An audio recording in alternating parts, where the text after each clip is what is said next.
Guys, alam nyo ba? Tingnan nyo yung laman ng chippy. Isang piraso lang yung laman niya, guys. Grabe. Kanina lang namin nalaman dito sa bahay.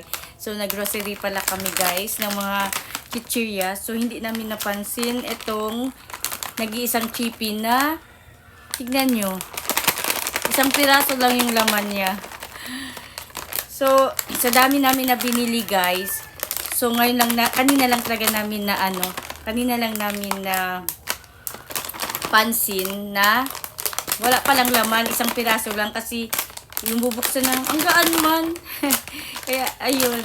So, shout out dyan sa Chippy, sa mga Chippy lovers dyan. And sa company ng Chippy, baka naman, padala nyo kami ng Chippy. Kasi ito isang piraso lang, guys. So, meron palang ganun.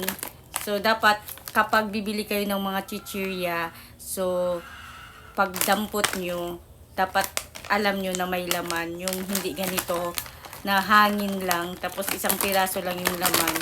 So, dapat kapag mag-grocery kayo, bibili kayo ng mga chippy. Buti na lang ganito kaliit lang yung namin, hindi yung malaking chippy. Pero, lahat naman na nabili naming cheese curls ay may mga laman. Except lang dito, napasama lang, guys. Pero, I think magkano na to isa ngayon.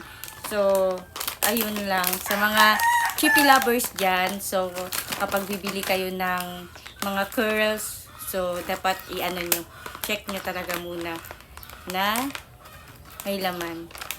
Yun lang, guys. Thank you for watching. Bye!